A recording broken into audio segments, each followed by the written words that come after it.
Hi, magandang gabi po sa inyong lahat. Ayan. Kakatapos ko lang po mag-recharge ng ating energy, no? So, kamusta po kayong lahat? Sana po kayo ay nasa mabuting kalagayan. Ngayon po, tayo ay magbibigay ng isang na namang reading para sa inyong lahat. Okay. Yan. So, pili po tayo. Re-reshuffle ko muna po.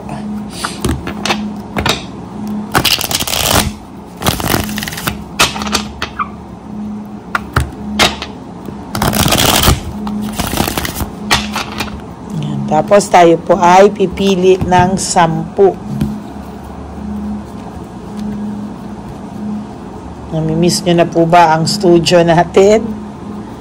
So, 1, 2, 3, 4, 5, 6, 7, 8, 9, 10.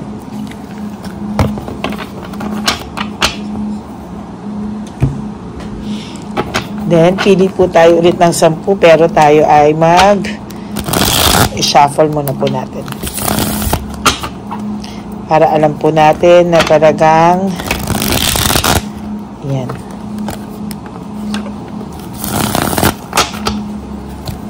Sampu. Okay, pili po tayo ng 10. 1, 2, 3, 4, 5, 6, 7, 8, 9, 10. Then, pili po tayo ng 5, pero shuffle muna po natin ulit.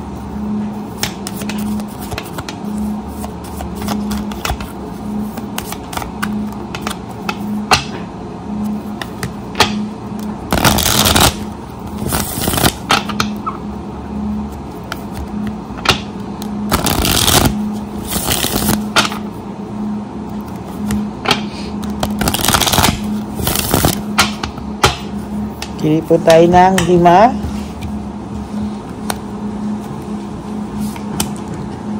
1, 2, 3, 4, 5. Okay? Tabi muna po natin to.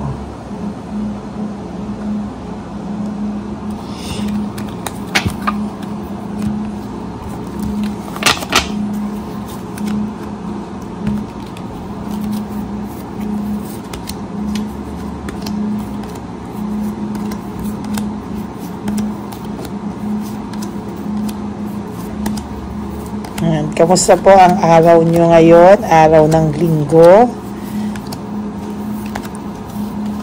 Okay? Simulan na po natin. Ano po ang inyong first card sa ating third reading for today? Connected to the universe. Okay, lahat po ng ginawa or ginagawa mo ngayon sa mga oras na to ay connected sa universe. Meaning, kahit ano po, good or bad, ito po ay may rason, ano? At,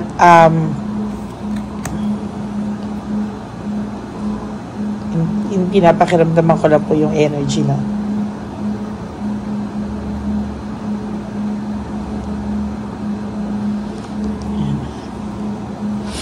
Ayan po, oh. Medyo careless lang po ang, kung ikaw connected sa universe, ito naman pong isang taong to, panay po, carelessness ang kanyang ginagawa sa mga oras na ito, no? Malamang marami po siyang ginagawa na hindi pinag-iisipan, no? Yung pagiging careless niya po, actually, isa sa mga naging karma niya sa buhay, no? Nagdidesisyon po siya ng basta-basta, ora-orada, nang hindi pinag-iisipan. Kaya ito po ay nagli-lead sa disaster, broken pride, and shattered dreams, meaning may disaster po sa buhay niya ngayon. Talagang gulong-gulo po itong taong to. Yan, medyo gulong-gulo po siya. Yung pagiging careless niya po ang nagdala sa kanya ng karma niya, ng disaster sa buhay niya. Meron po siyang, ikaw naman po, nagkaroon ka ng new self-confidence, nagkaroon ka ng new opportunities. Marami pa pong opportunities na darating sa'yo, actually. And then, nakafocus ka din po ngayon sa mga gusto mong gawin. Although, kahit ano rin po ang gawin mo at kahit gaano ka pa po mag-focus, naiisip mo pa rin po itong taong to at still namamahay pa rin po ito sa isipan mo. No, although ayaw mo na po, nililihis mo na po, pero still namamahay pa rin po ito sa isipan mo. Na pilit mong winawaglit, pilit mong inaalis, no? Dinadivert, ayan, no? Dinadivert mo naman po, no? Dinadivert mo po yung sarili mo sa iba, sa ibang mga, sa ibang pagkakataon or sa iba, pero sa totoo lang po, may deception. Naiisip mo pa rin po yung panloloko sa iyo ng taong to. There is this deception and manipulation, ano? Yung panloloko niya po at pagmamanipulate niya po, ang nag-cause po nun kasi ay yung selfishness niya. No, yung pagiging selfish po niya ang nagtulak sa kanya maging manloko at magmanipula ng pakiramdam mo, no? May pagka-narcissist po ang taong ito, no? Ay yung sinasabi ko kanina, there's always a quick decision, no? Kung ano po yung ginagawa niya o dinidesisyonan niya, pagiging careless po, no?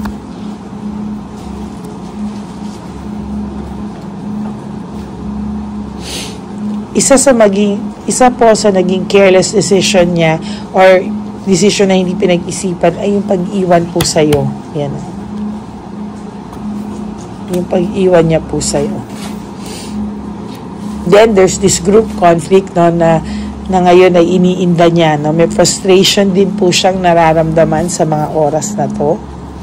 Naku, dalawa yung quick decision and carelessness. Yan, no? Talagang hindi niya po pinag-isipan lahat ng nangyari sa buhay niya. And then, this tatlo na po ito, quick decision. Nangyayari lang po ito na talagang tabi-tabi mga ganito pag-araw ng Martes, Biyernes at Sunday, no? Talagang hindi niya po pinag-isipan ang mga bagay-bagay kaya nag-lead ito sa careless na decision at talagang nakasakit siya ng tao. Nasaktan ka nito. Ngayon, walang purpose ang buhay nito, no? Walang patutunguhan ang buhay nitong taong to. At may problema rin po itong taong to sa pera. There's financial security, no? Na dati, secure na secure siya. Everything nakaplano sa buhay niya. Pero ngayon po, lahat bara-bara. And then, there's this laziness, no? May parang may isip niya lahat naman ang gawin niya, walang resulta. So, bakit pa siya magpupursige sa mga bagay-bagay, no? Ngayon, medyo calm and comfort and compassion. Ikaw ay medyo kalmado na, naka-adjust ka na. Kahit paano may acceptance ka na. Wala ka na daw pupuntahang pababa kung hindi unti-unti mo nang ipipick up yung sarili mo pataas, no? At unti-unti ka nang bumabalik sa iyong control, restoring control, at yung freedom, no, na nasa iyo ngayon, no, yung freedom mo is you enjoy it, you restore your control, hindi ka na agad na maninipulate ng tao, and tapos ka na sa greedy and napaka-insensitive na tao. So mamaya po, hahanapan ko to ng title, ano, kasi parang yung mali niyang desisyon, nagka-leche-leche talaga yung buhay niya dahil sa maling desisyon. Parang gano'n eh. Oh. I wish things could be different. Iniisip po ng taong to, may resentment na siya na sana hindi siya nagdesisyon. Ayun, sana hindi siya nagdesisyon ng bara-bara para hindi nagka-leche-leche talaga yung buhay niya. Parang ngayon gusto niya na rin mag-heal.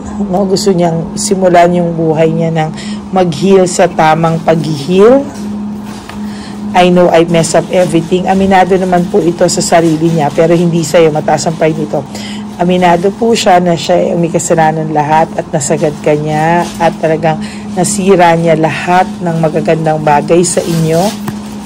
And I regret lying to you. Pinagsisisihan po ng taong ito ang pagsisinungaling sa'yo. No, hindi niya man maamin sa'yo, hindi man siya makapag-sorry sa'yo, but he regret lying to you. Then I know that I crossed the line with you. No, so ngayon po, ay kahit papaano pinagsisisihan po ng taong ito ang pagsisinungaling sa iyo at talagang alam niya po no na nasagad ka niya ng bonggang-bongga. Ayan o, nag-cross the line siya sa iyo. So, nasagad ka talaga ng taong to at nasira niya lahat, pero may pagsisisi naman po siya na nagsinungaling siya sa iyo. Okay? So, that's your reading for today, your third reading for today. And sa lahat po na naka-resonate, please don't forget to like and comment down below para alam ko naman po ang mga comments nyo and kung ano po ang mga feelings nyo para nagko-connect tayo po no, sa isa't isa. And for those of you who wants to have a private reading with me, you can always message me sa Lady Lee Elena. Ito po ilalabas ko po after po ng ating video. Nasa dulo po yan kung saan nyo po ako mamimessage. That's my only legit account, no, FB account, yung Lady Lee Elena. Okay? So, yun lang po, and maraming salamat po sa inyong lahat. At I will be back no for tomorrow. Magkakaroon po tayo, magkakausap-usap po tayo ulit through dito po sa ating reading for today. Okay? So, God bless you all, and to all my Lady Elena friends, family, and subscribers, thank you so much po. And dun po sa mga nagme-message sa akin na wala pa po akong third reading, ayan na po ang inaantay nyo. So, maraming salamat po, and may God bless you all. Bye!